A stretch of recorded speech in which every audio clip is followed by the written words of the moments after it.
That was my homemade ejection charge which forced the nose open to deploy the recovery unit.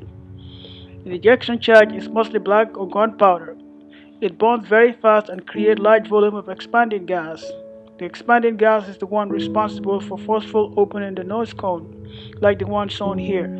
If properly configured, it should only fire immediately after the combustion chamber runs out of propellant, usually at apogee. By the way, hello friends. It's been ages. Well, my computer broke down, and well, as if anyone cares. Alright, you know what? Back to seriousness. Most people use black powder as their ejection charge, but in this video, I'll be making a superior alternative to it. Crimson powder. Crimson is much more powerful.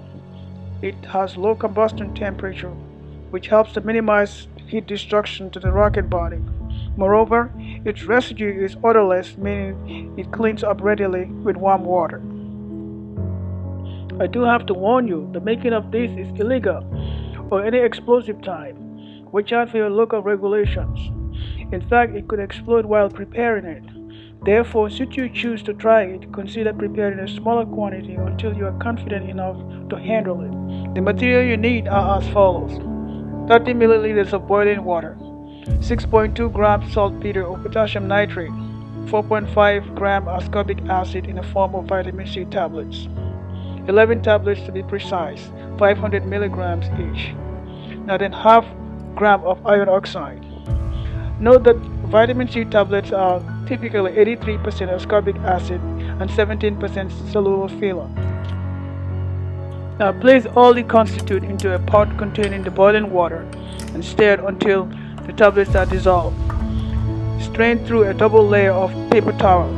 Now I'm using filter paper to remove the soluble filler. In addition to using vitamin C tablets as a source of ascorbic acid, I'll be using pure ascorbic acid, by the way, in this video, so you will see that will not require any filtration. Now heat the filtered solution until most of the water vaporizes and a wet paste remains. Warning, do not dry this mixture. Scrape the paste onto an aluminum pan, then place it in a preheated oven set to 150 degrees Fahrenheit, 65 degrees centigrade, and allow it to dry for approximately 1 hour. Now here is the full moment when the oven turns to a microwave bar. You notice that the button light is still turned on.